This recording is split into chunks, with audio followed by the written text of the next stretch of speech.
Teori belajar behavioristik menjelaskan bahwa belajar adalah perubahan tingkah laku sebagai akibat dari adanya interaksi antara stimulus dan respon. Dari beberapa teori belajar behavioristik yang dikembangkan, dapat disimpulkan bahwa untuk memunculkan respon yang diharapkan dibutuhkan penguatan atau reinforcement.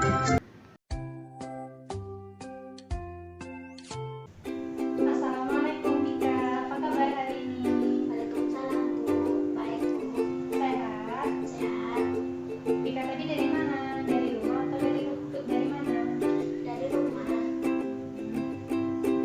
Jadi hari ini Ibu akan ngajarin bagaimana menggunakan bahasa yang sopan dan santun agar tidak menyakiti hati orang lain. Tika tahu nggak cara kita berbahasa yang sopan dan santun? Seperti contohnya ketika minta tolong. Tika pernah minta tolong ke teman? Tahu. Pernah? Pernah? Contohnya gimana kalau minta tolong? Silat ambilkan pensil. Oh, jadi menurut Tika itu cara yang tepat untuk meminta tolong kepada teman. Oh, kalau minta tolongnya ke orang tua, apa sih Tika menggunakan bahasa seperti itu? Ibu ambilkan minum gitu ya. Jadi seharusnya kalau kita sudah bisa menggunakan bahasa yang baik itu, kita harus menggunakan kata tolong. Seperti contohnya kan tadi kita mau minta tolong ambilin pena. Nah, bilang ke Silanya, Sila tolong ambilin penaku dong gitu.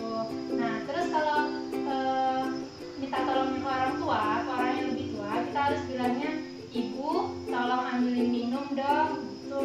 Oke? Oke. Nah, sekarang Tika pernah tidak melakukan kesalahan terus mau minta maaf ke teman Tika? Nah, pernah nggak cara Tika minta maaf itu bagaimana? Coba Tika cerita. Pernah kemarin nggak sengaja numpahkan minumnya Sila. Nah, aku nggak bantu, aku cuma bilang sorry ya Sil, aku duluan.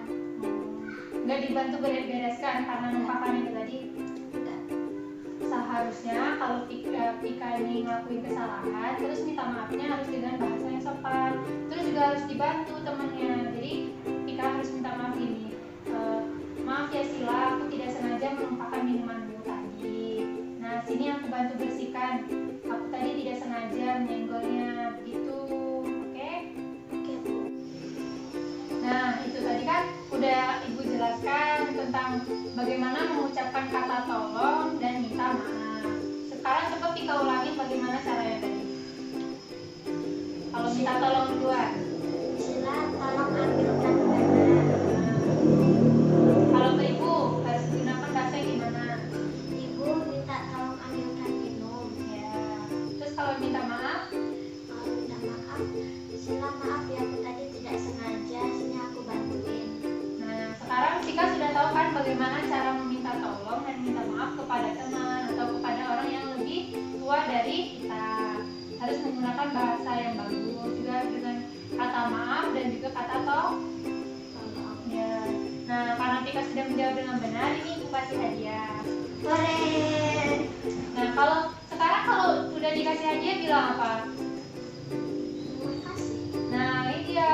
Jadi kalau sudah dikasih hadiah sama orang atau dikasih sesuatu sama orang atau sudah menerima bantuan dari orang lain, kita harus mengucapkan Terima kasih. ya. Ini satu lagi untuk Tika.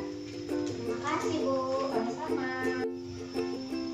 Nah, jadi itulah tadi cara kita menerapkan teori behavioristik dalam pengajaran bahasa anak usia 8 atau 9 tahun, yaitu mengenai tutur kata seperti kata tolong, maaf, dan terima kasih. Jadi di dalam pembelajaran ini kita dapat memberikan stimulus kepada anak berupa arahan untuk meminta maaf atau meminta tolong. Kemudian kita mencari respon anak dengan dia memberikan contoh kata maaf atau kata tolong dalam kehidupannya sehari-hari. Nah, semoga video ini bermanfaat bagi kita semua untuk menerapkan teori behavioristik dalam pengajaran bahasa Indonesia. Terima kasih. Assalamualaikum warahmatullahi wabarakatuh.